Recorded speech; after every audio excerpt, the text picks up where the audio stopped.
ददाति स्वधर्मा वन्देऽहं श्रीगुरो श्रीयुतापदकमलं श्रीगुरून् वैष्णवांश श्रीरूपं साग्रजातं रघुनाथं तं सजी साद्वैतं सावधूतं परिजन सहितं कृष्ण चैतन्य देव श्री राधा कृष्ण पदान सगन ललिता श्री विशाखान्वितं जय श्री कृष्ण चैतन्य प्रभु नित्यानंदा श्री अद्वैत गदाधर शिवासादि गौर भक्त वृंद।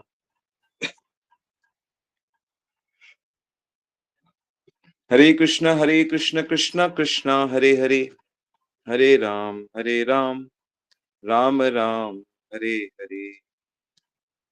हरे कृष्णा, सभी का बहुत बहुत स्वागत है नृत्य श्रवण की कथा में। तो हम लोग सिद्धांत चर्चा कर रहे थे अभी तक। तो हमने ये सिद्धांत की चर्चा करी कि जो श्री कृष्ण है वो हर चीज के स्रोत हैं। स्रोत मतलब सोर्स है हर चीज के, चाहे मन हो, बुद्धि हो, पत्थर हो, जमीन आसमान हो, माता हो, पिता हो, समुद्र पहाड़ हो। और जो इस बात को जानते हैं वो उनके भक्त बन जाते हैं। वो अपने मन को श्री कृष्ण में लगाते हैं, अपने दिल को श्री कृष्ण में लगाते हैं और श्री कृष्ण उनको बुद्धि, ज्ञान सब प्रदान कर देते हैं। तो श्री कृष्ण के बारे में जानना है और जानने का कोई इच्छुक है तो उसको स्क्रिप्चर्स, शास्त्रों को, प्रामाणिक साधुओं को से सुनना चाहिए। ये नहीं कोई भी साधु कुछ भी बोले, हाँ जी हम तो सुनने जाते हैं, हम तो जाते हैं, सुनने से कान पवित्र होते हैं, शरीर पवित्र होता। अरे देख तो लो भाई क्या बोल रहा है, क्या बोल रहा है साधु। तो साधु को क्या बोलना चाहिए?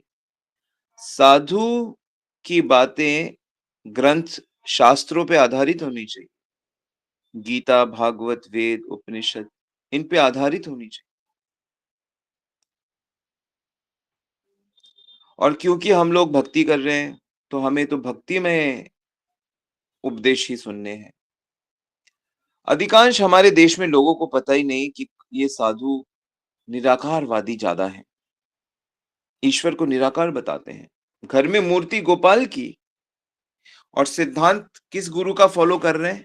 जो ठाकुर जी को निराकार मानते हैं। सोहम सोहम, त्वम तत्मसि, अहम ब्रह्मास्मि, या किसी देवता का कोई मंत्र वंत्र जपते रहते हैं। कोई पता ही नहीं, तत्व ज्ञान के बिना चल रहा है सब। इसलिए उन लोगों से मिलकर उतना अच्छा नहीं लगता। उनके जीवन में वो प्रेम की खुशबू नहीं है। ऐसा नहीं कि नहीं आ सकती, हर जीव पोटेंशियली भगवान से प्रेम कर सकता है। और गुंडे बदमाश भी तो भगवान के अंश ही बनते हैं। चोर, लुटेरे, करप्ट ऑफिशियल, धोखेबाज, कामुक, लोभी, सब भगवान के ही तो अंश हैं। लेकिन वो भगवान के वो अंश हैं जो भगवान को छोड़ चुके हैं, जो भोगों को अपना सर्वस्व प्रदान कर चुके हैं। तो ये मानसिक रोगी बन गए, मन के रोगी बन गए।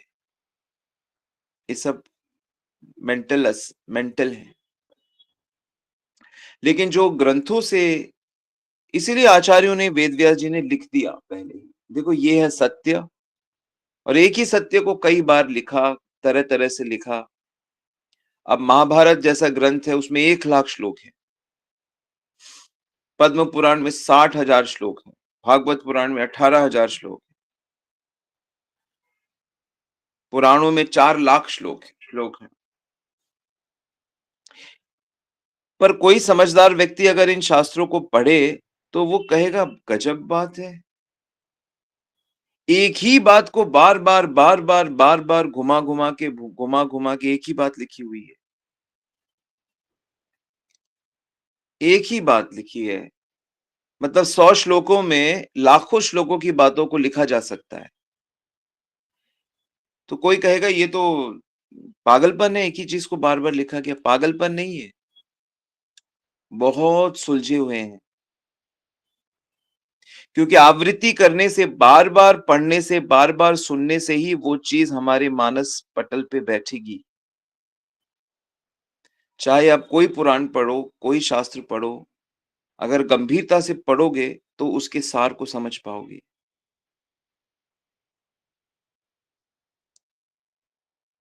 तो बार-बार आवृत्ति करने से, रिपिटिशन करने से याद रहती हैं चीज़ें, क्योंकि माया जगत में हमें चीज़ें याद नहीं रहती। जब तक प्रवचन चल रहा है, जब तक गुरुजी सामने हैं, तब तक तो आध्यात्मिक बातें करते हैं, लेकिन जैसे ही पीठ मोड़ी, घर में गए और सब ज्यों का त्यों, सब पहले जैसा, फिर सांसारिक बन जाते हैं। आध्यात्मिकता गुम हो जाती है। क्या बीमारी है, अद्भुत बीमारी। तो इसलिए आप भगवान के चरणों में सच्ची विनती करके उनसे प्रार्थना करिए कि हे भगवान, मेरा अंदर से ये कनेक्शन करा दीजिए आप, कि मैं आध्यात्मिक ही रहूं, मैं आपको भूलूं नहीं। राम सुखदास जी एक बड़े सुंदर भक्त हुए हैं, वो एक ही बात कहते थे कि बस मैं भगवान को भूलूं ना, भगवान आप बस 24 घंटे मुझे याद रहो। और यही सिद्धांत है, स्मृतव्यो सततम विष्णु, विस्मृतव्यो न चातुचित, सर्वे विधि निषेध आत्मा सब एव किंकरो। जितने नियम, जितने व्रत तप, जितनी साधनाएं हम करते हैं, उसका एक लक्ष्य है कि हम भगवान को ना भूलें। क्या ना भूलें? हम ये ना भूलें कि हम भगवान के नौकर हैं, सेवक हैं। हम ये ना भूलें कि हम उनके सेवकों के भी सेवक हैं। हम ये ना भूलें कि हम आत्मा तत्व हैं, हम आध्यात्मिक प्राणी हैं, हम आध्यात्मिक जगत हमारा असली घर है। ये मृत्युलोक हमारा असली घर नहीं है। ये ना भूलें हम।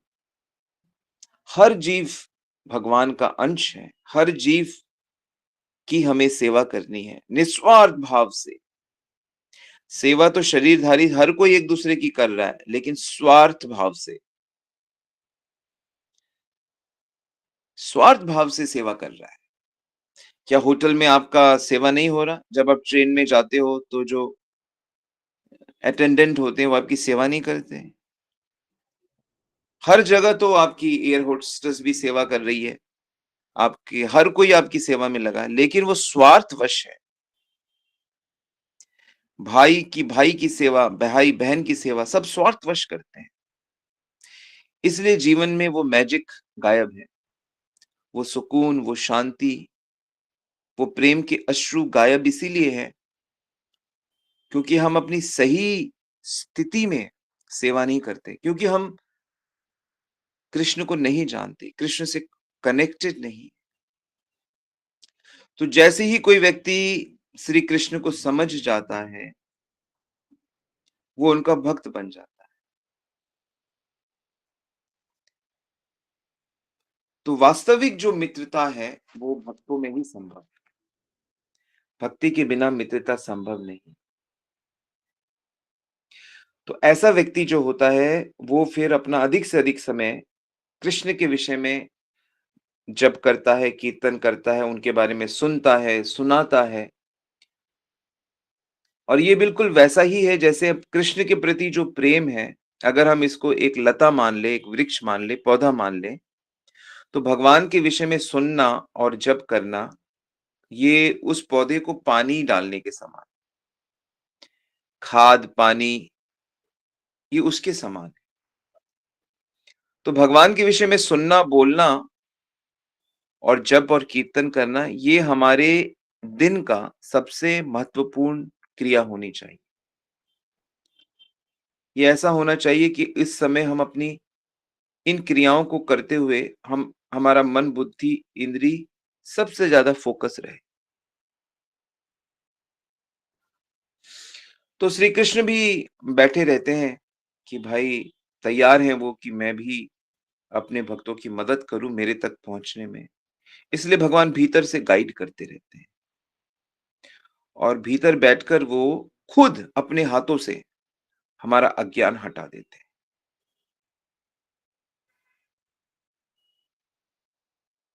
और फिर जब हम इस प्रकार भगवान के भक्त बन जाते हैं और हम श्री कृष्ण की परम स्थिति को समझ जाते हैं हमारे जीवन में,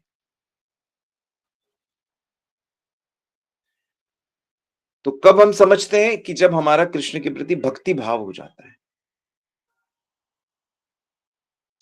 तो बड़े-बड़े ऋषि मुनि जिनके पास कितनी शक्तियां थी, पर उनकी जो मूल शक्ति थी कि वो भगवान के भक्त थे।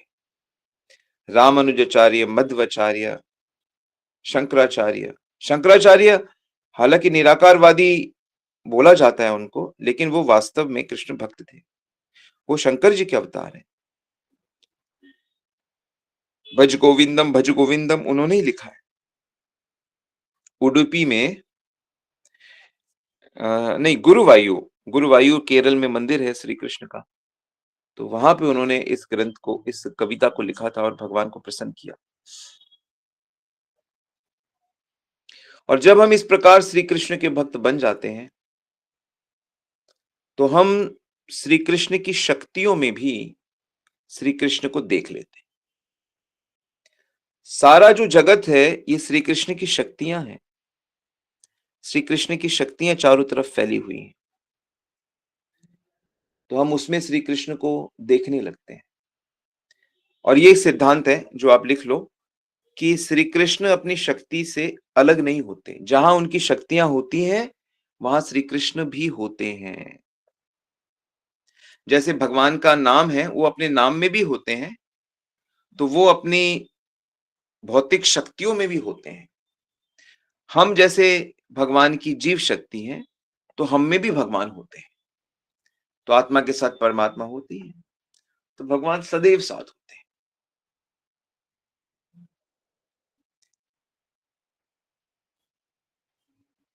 तो श्री कृष्ण सर्वत्र है। तो जो डिवोटी परफेक्ट हो जाता है, वो श्री कृष्ण को सर्वत्र देख सकता है। और श्री कृष्ण परम आनंद है, इसलिए उसको परम आनंद की अनुभूति होती है। तो इसलिए मन, चंचल मन जो सुख की कल्पना अलग-अलग स्थानों में, अलग-अलग वस्तुओं में करता है, तो अपने मन को, बुद्धि को समझाना है। भक्ति अपने आप को समझाना है, प्रचार अपने आप को करना है। अपने आप को ठीक कर लो। अपने आप को ठीक कर लोगे, तो आपके संग से दूसरे भी ठीक हो जाएँगे। लेकिन हम लोग जल्दबाज़ी में क्या करते हैं, अपने को ठीक किए बिना हम दूसरे को ठीक करने चलते हैं। खुद तैरना नहीं आता, दूसरों को डूबने से बचाने की कोशिश करो। खुद पढ़ना नहीं आता, दूसरे को पढ़ाने में लगे। खुद भूखे हैं, खुद सुखी नहीं है, दूसरे को सुखी करने में। नहीं, नहीं। आपनी न कर भक्ति, सिखानो न जाए। जो चीज़ आप खुद नहीं करते, वो आप दूसरों को सिखा कैसे सकते? तो इसलिए पहले श्री कृष्ण की अनन्य भाव से भक्ति करिए, श्री कृष्ण की ही भक्ति करिए और घबराइए मत। लोग तत्व नहीं जानने के कारण डरते हैं, कहीं लक्ष्मी जी हमसे रूठ ना जाएँ, कहीं काल भैरव हमसे रूठ ना जाएँ, शनिदेव हम पे कुदृष्टि ना करें, दुर्गा माता हम पे अपने हथियार ना चला दें, महादेव हमसे रुष्ट ना हो जाएँ। तो डरते हैं लोग क्योंकि तत्व ज्ञान नहीं है, नहीं जानते कि सभी देवी-देवता भगवान के सेवक हैं। नहीं जानते कि सभी देवी-देवताओं को भगवान ने ही उनको देवी-देवता बनाया है, नहीं जानते। उनको श्री कृष्ण से अलग देखते हैं। श्री कृष्ण से देवताओं को अलग देखना नाम अपराध होता है। दूसरा नाम अपराध है, ब्रह्मा, शिव आदि देवताओं को भगवान से अलग देखना, स्वतंत्र देखना, नाम अपराध होता है। तो सब के सब देवी-देवता भगवान श्री कृष्ण के आज्ञाकारी सेवक हैं। इसलिए श्री कृष्ण की अनन्य भक्ति करनी है और देवताओं से भक्ति करने का आशीर्वाद लेना है। देवता स्वयं भक्ति कर रहे हैं। देवता स्वयं आपकी जगह मानव शरीर प्राप्त करना चाहते हैं। देवलोक में भक्ति करना बहुत कठिन है। देवलोक में ईर्ष्या द्वेष है। देवलोक में अनलिमिटेड ऐश्वर्य है, भोग विलास है। देवलोक भक्ति करने की जगह नहीं है। मानव देह जो है और विशेष करके जो भारतवर्ष है, वो भक्ति करने की जगह है। मानव देह में भक्ति बड़ी आसानी से हो जाती है क्योंकि यहाँ दुख भी है, सुख भी है। यहाँ रोग भी है, मृत्यु भी है, सत्संग भी है, ऋषि मुनि भी हैं, धाम भी है, पवित्र नदियां हैं, तीर्थ हैं, ग्रंथ हैं। भारत जगह जो है वो भक्ति करने का स्थान है, सीखने का स्थान है। एक-एक दिन बहुत कीमती है। मानव देह बहुत कीमती है। मानव देह का महत्व जानने वाला जो मनुष्य है, मानव देह का महत्व जानने वाला मनुष्य है, वो आर्य है। वो मनुष्यों में सर्वश्रेष्ठ है। वो ब्राह्मण है।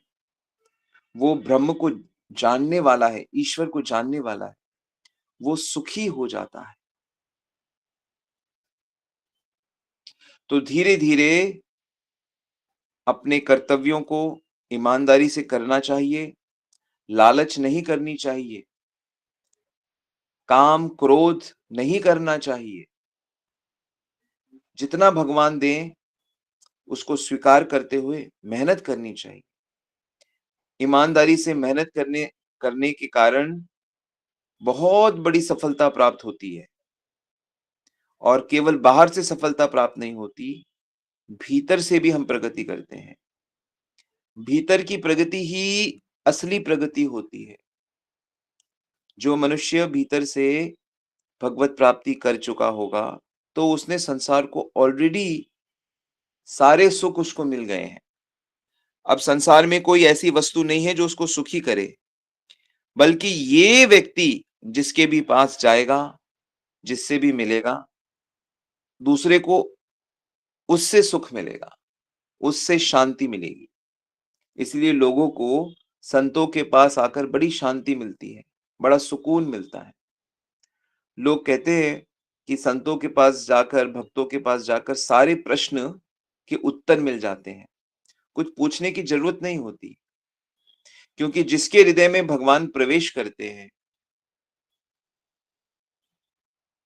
उसको तो आनंद मिलता ही है, उसके संपर्क में आने वाले को भी आनंद मिलता है।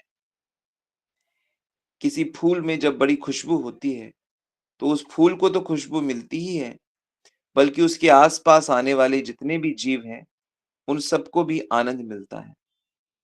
जैसे रात को रजनीगंधा का जो पेड़ है, वो कितनी सुंदर खुशबू चारों तरफ बिखेरता है। तो जिसके हृदय में संसार की कामनाएं नहीं होती, वासनाएं नहीं होती, उसके हृदय में भगवान आके बैठ जाते हैं। कामनाओं के साथ भगवान की उपासना नहीं होती। सांसारिक कामनाओं के साथ भगवान को प्राप्त नहीं किया जा सकता। इसलिए कामनाओं को छोड़ दो, कामनाओं को भगवान पे डाल दो। भगवान जैसा करेंगे, उन्होंने आपके लिए ऑलरेडी सब कुछ बहुत अच्छे से बनाया। इसलिए भगवान और अपने बीच में कामनाओं को मत लाओ। भगवान के सामने कोई डिमांड मत रखो। अगर कहना ही है तो भगवान से कुछ सेवा मांग लो। कहो प्रभु हम आपके लिए क्या करें? राधा रानी से मांगो कि हे राधा रानी, कृष्ण की सेवा के लिए जो प्रेम की आवश्यकता है वो आप मुझे प्रदान करो। आप अपनी भक्ति से मुझे थोड़ा भक्ति प्रदान करो। मैं आपकी ही हूँ, मैं आपका ही हूँ। मुझे अपनी छत्र छाया में रखो ताकि मैं आपके साथ श्री कृष्ण की सेवा कर सकूं। मैं कोटि-कोटि जन्मों से इस भौतिक जगत में भिन्न-भिन्न योनियों में घूम रहा हूँ। अब जाके मुझे अपने स्वरूप की समझ हुई है। अब जाके मुझे यह पता लगा है कि मुझे अब क्या करना चाहिए। अब मैं अपनी भक्ति को टालूँगा नहीं, अब मैं भक्ति को आज ही करूँगा। आज ही मैं अच्छे से नाम जप करूँगा, आज से मैं सतर्क रहूँगा, आज से मैं गुरु की आज्ञा का पालन करूँगा। ऐसा संकल्प लेना चाहिए। तो कुल मिलाकर भक्ति का जो पथ है, वो अपने आप को समझाने का पथ है।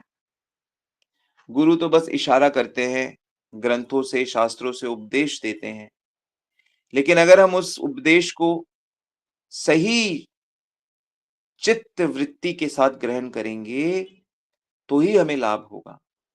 वास्तव में उपदेश तो बहुत महान होता है। मैंने देखा गुरु महाराज बहुत अच्छा लेक्चर देते हैं, लेकिन हम लोगों की चित्त वृत्ति राजसिक, तामसिक होती है, तो हम उसको ठीक-ठीक ग्रहण नहीं कर पाते। इसलिए सुबह उठकर सुबह उठकर और कार्तिक में तो वैसे भी सांसारिक लोग भी सुबह उठकर कार्तिक स्नान करते हैं। कई माताओं को मैं जानता हूँ, जो सुबह कार्तिक स्नान का नियम लेती हैं। वास्तव में ये सुबह जल्दी उठना अपने चित्त को सात्विक बनाना होता है और एक बार चित्त यदि सात्विक बन जाए, तो कोई भी वैष्णव जब भगवान का उपदेश करेगा, तो उस व्यक्ति का हृदय, बुद्धि उस उपदेश को ग्रहण कर लेगी और एक ही प्रवचन में जीवन का बेड़ा पार हो जाएगा। और अगर हमारा चित्तवृत्ति ठीक नहीं है, हमारा मन चंचल है, हमारे मन में भोग वासना की जड़ें बड़ी मजबूत हैं, तो हम आध्यात्मिक उपदेश ग्रहण नहीं कर पाते और टालते रहते हैं और इस प्रकार हमारा जीवन निकल जाता है। हम अमूल्य जीवन में ज्यादा प्रगति नहीं कर पाते, थोड़ी प्रगति कर। और वास्तविक प्रगति प्रगति क्या है कि श्री कृष्ण में कितना मन लग रहा है, कितना मन उनकी सेवा के लिए कर रहा है, बुद्धि कितना उनके नए-नए तरीके से सेवा करने के लिए प्लान कर रही है, इंद्रियां कितनी कृष्ण की सेवा के लिए आतुर हो रही हैं। तो ये रियल प्रगति है। ऐसे जो लोग होते हैं उनको महात्मा कहते हैं। महात्मा दिव्य प्रकृति में आ जाते हैं। वो भगवान की जो भक्ति वाली एनर्जी है, उसके कंट्रोल में रहते हैं और सांसारिक लोग भगवान की दैवी माया के कंट्रोल में रहते हैं और भक्त जो होते हैं वो भगवान की आध्यात्मिक योग माया के नियंत्रण में रहते हैं। योग माया के नियंत्रण वालों को कृष्ण ने गीता में महात्मा कहा है कि वे महान आत्माएं हैं। महात्मा नामस्तु माम पार्थम दैवीं प्रकृतिम आश्रिता। क्योंकि दिव्य प्रकृति में उनकी जो भक्ति होती है वो बिल्कुल पक्की होती है, निष्ठ होती है। वो वह हिलती-डुलती नहीं है कि आज यहाँ सुना तो उस बाबा के पास चले गए, आज यहाँ सुना तो वो साईं संध्या में चले गए, आज यहाँ सुना तो खाटू श्याम चले गए। तो अलग-अलग देवता, अलग-अलग बाबा, ऐसी फिकिल, चंचल भक्ति नहीं, भक्ति होती है अनन्य, एकनिष्ठ। तो जीवन में अगर साधु है, जीवन में अगर साधु के प्रति श्रद्धा है और श्रद्धा से अगर उसका पालन करेंगे, तो महान आत्मा बन जाएंगे, अन्यथा दुरात्मा बन जाएंगे। अन्यथा जन्म मरण, लड़ाई झगड़े, खून खराबा, तनाव, कंप्लेन, नारकीय जीवन। तो इसलिए हमेशा सदा अपने आप को आध्यात्मिक ज्ञान के कनेक्शन में रखना है, उसकी चर्चा करते रहना है। इसीलिए हम जो जो बात कर रहे हैं कि हमारा आध्यात्मिक संस्कृति में हमें जीना है। हम भौतिक संस्कृति में जीते हैं। तो इसको गीता का लाभ उठाएँ, गीता को प्राण बनाएँ, गीता को याद करें, अप्लाई करें, लाइफ परफेक्ट है। हमें कहीं ज़्यादा दूर नहीं जाना। इस तरह हमारा जीवन बहुत सुखी हो जाएगा, आनंदित हो जाएगा। हरे कृष्णा। तो आज ये सिंपल सा उपदेश, आशा है इससे आपको बहुत मदद मिलेगी।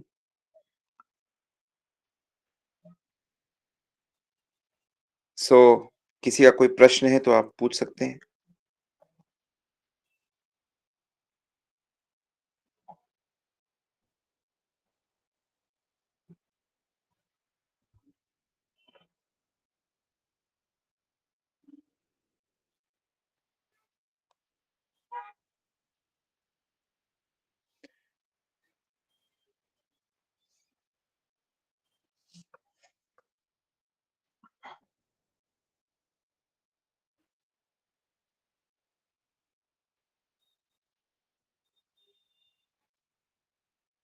यस।